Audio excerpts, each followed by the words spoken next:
pesan buat RG, semoga kamu puas karena yang udah aku juga bisa menjarain orang yang laporin aku kok. Oke. Kasus apa ini? Ya ampun.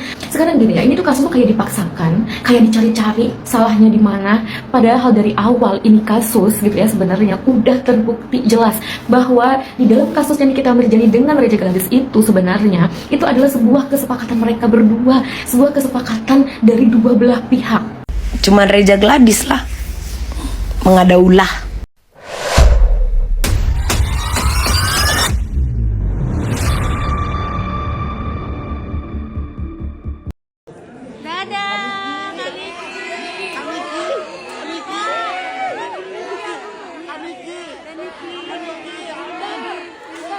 Ya udah, ya boleh Mail, gimana ini? Mail aturin aja, aku bingung. Ya udah. Cuman Reza Gladys lah mengadaulah. Kau yang datang, kau yang nyariin si Niki, kau pula bilang korban pemerasan. Kau yang pengen ketemu, kau yang pengen baik-baik, kau bilang AYWO. Kau bilang pula aku diperas. Podcast kau nangis-nangis. Guys, sini. Aku mau cerita, mau mengeluarkan pendapat tentang kasus yang sedang berjalan sekitar kurang lebih ya 7 bulan lamanya gak kelar-kelar. Tahu kasusnya siapa? Ya, bener, kasusnya Nikita Mirjani sama Dr. Reza Gladys. 7 bulan lamanya ini kasus gak kelar-kelar gitu. Kasus apa ini? Ya ampun. Sekarang gini ya, ini tuh kasus tuh kayak dipaksakan, kayak dicari-cari salahnya di mana. Padahal dari awal ini kasus gitu ya sebenarnya udah terbukti jelas bahwa di dalam kasusnya Nikita Mirjani dengan Reza Gladys itu sebenarnya itu adalah sebuah kesepakatan mereka berdua, sebuah kesepakatan dari dua belah pihak ya. Kasusnya itu sebenarnya kayak gini. Seorang dokter mempunyai skincare yang dianggap ditemukan bahwa ada salah satu produk dari Dr. Reza Gladys itu yang tidak sesuai dengan standar BPOM.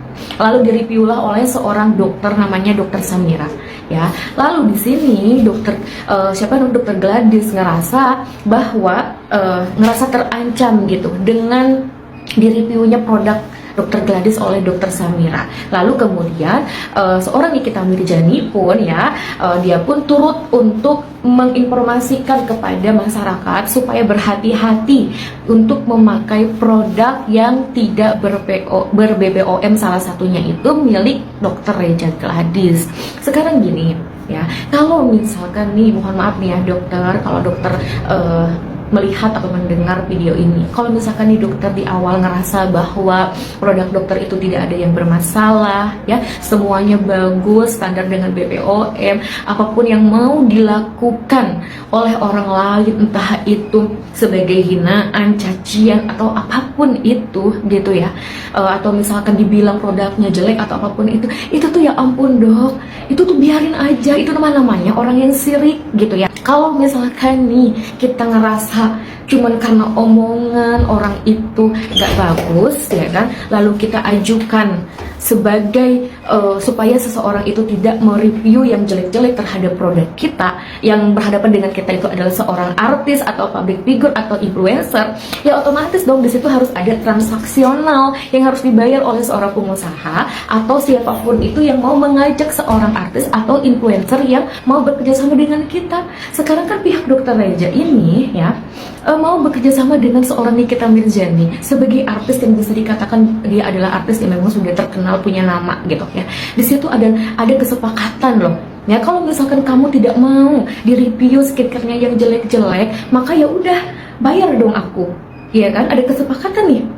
Di sini dari pihak Nikita Mirjani, kata seorang asisten Nikita Mirjani yaitu Mail, ya udah dong, kalau mau Nikita Mirjani ini dia mulutnya tidak mau mereview skincare dokter dengan yang jelek-jelek, maka bayarlah 5 miliar. Lalu apa tanggapan seorang dokter? Dr. Reza mau membayar 5 miliar dengan adanya negosiasi dari 5 miliar menjadi 4 miliar. Itu secara logika manusia, secara logika kita sebagai masyarakat yang awam gitu ya, itu bukan suatu pemerasan.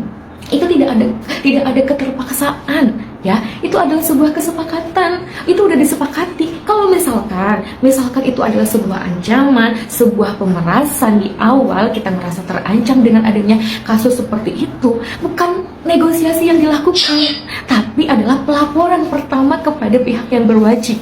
Ketika kita ngerasa terancam gitu ya, kita ngerasa akan diperas nih oleh seseorang gitu, karena ngerasa bahwa dia itu berbahaya untuk diri kita, maka kita akan segera dong, secara logika manusia akal sehat kita tuh, kita akan segera laporan sama pihak yang berwajib. Tidak ada tindakan negosiasi di situ kalau misalkan kita ngerasa terancam atau ngerasa ada kasus pemerasan di situ. Sekarang ini kasus sudah berjalan selama 7 bulan lamanya kurang lebih. Jadi ini hukum, ini seperti dibuat-buat, dicari-cari masalahnya. Aku tuh jadi kayak, oh my god gitu. Kalau misalkan nih, kasus hukum di Indonesia ini ya hanya cuman gara-gara ngerasa tersakiti hatinya atau baperan, ya penuh dong sel di Indonesia ini gitu ya, para JPU dan orang-orang yang menangani kasus ini tuh jauh lebih pintar daripada masyarakat seperti aku gitu ya. Ini tuh kasus yang menurut kami, khususnya aku tuh kayak dicari-cari gitu salahnya. Ya, mudah-mudahan kasusnya cepat selesai gitu ya, bisa menemukan keadilan yang benar-benar adil ya, sesuai dengan hati nurani seorang hakim.